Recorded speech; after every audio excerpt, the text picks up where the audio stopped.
आप सभी को सादर जय जिनेन्द्र। मैं मयूरी जैन कोटा से ई समय ज्ञान शिविर में आचार्य पूज्य पाद स्वामी द्वारा रचित इष्टोपदेश महान ग्रंथ का अध्ययन कर रही हूँ।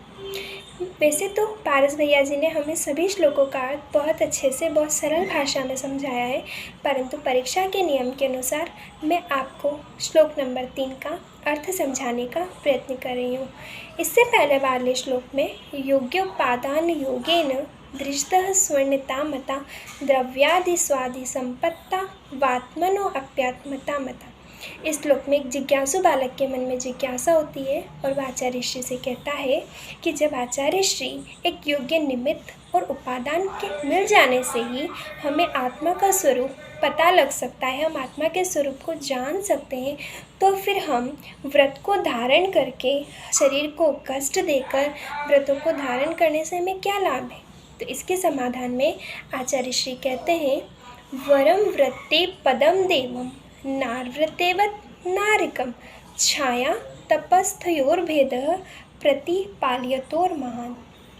इस श्लोक के अनुसार आचार्य श्री कहते हैं, वरम व्रते, वरम मतलब ग्रहण करना, व्रते मतलब अहिंसादि अणुव्रतों को धारण करना, पदम देवम देवताओं के समान पद प्राप्त होता है।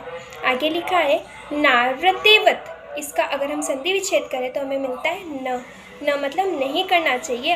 अव्रत, अव्रत मतलब होता है जो हिंसादि अव्रत होते हैं उसके बारे में बताया गया है, हमें हिंसादि अव्रत नहीं करने चाहिए। अगर हम इनसे करेंगे तो क्या होगा, नारकम, किसका, हमें नरक का बंध होगा, हमें नरक पर्याय में जाना पड़ेगा। इसके आगे लिखा है कि प्रतीक्षारत, जैसे कि कोई दो मित्र अपने तीसरे मित्र का इंतज़ार करते हैं, उसकी प्रतीक्षा करते हैं, तो दूसरी लाइन में लिखा है छाया तपस्थयोर भेद, छाया तपस्थयो, छाया में प्रतीक्षा करना और एक धूप में प्रतीक्षा करना। प्रतिपाल्य तो प्रतीक्षारत महान, तो इस महान को इस आगे वाले शब्द भेद के साथ में अगर हम जोड़ेंगे तो निकलता है कि छाया में और धूप में किसी एक पथिक का, अपने मित्र का इंतज़ार करना, इन दोनों में बहुत बड़ा भेद है, बहुत बड़ा अंतर है। तो अगर हम इसका भावार्थ समझें तो इसका भावार्थ होता है कि हम जिस तरीके से दो मित्र अपने तीसरे मित्र का इंतज़ार एक छाया में खड़े होकर करता है, एक धूप में खड़े होकर करता है, इंतज़ार दोनों को करना है, लेकिन श्रेष्ठ कौन है, जो छाया में इंतज़ार कर रहा है। तो उसी तरीके से हमें भी हमारी इस पर्याय को छोड़कर किसी और पर्याय में जाना पड़ेगा। ये निश्चित है, जिसकी भी आयु पूरी हो जाएगी उसे किसी और पर्याय में जन्म लेना ही पड़ेगा। तो क्यों न हम व्रतों को धारण करके देवों के समान स्वर्गों के सुख भोगे, ना कि हम हिंसादि पाप करके नारकियों के समान दुख भोगे। तो जो श्रेष्ठ होगा आप सभी को समझ में आता होगा कौन सा श्रेष्ठ है।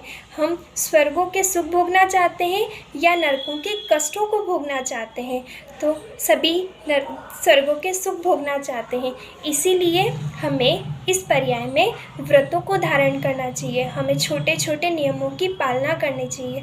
हम जैन कुल में जन्मे हैं, हमें रात्रि भोजन त्याग, जल पानी छान के पीना, नित्य देव दर्शन करना, अभिषेक करना, पूजा करना, ये सब छोटे छोटे नियम होते हैं। इन छोटे छोटे नियमों से हमारे बहुत सारे पुण्यों का बंध हो सकता है और हम भी हमारी इस पर्याय को छोड़ करके जब हमारी आयु पूरी हो जाएगी तो हम भी देवों के समान स्वर्गों के सुख भोग सकते हैं।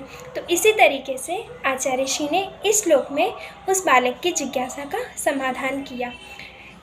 और मैं सिर्फ इतना सा कहना चाहूँगी कि हमें भी इसी तरीके से छोटे छोटे व्रतों को पालन करना चाहिए। सादर जय जिनेन्द्र।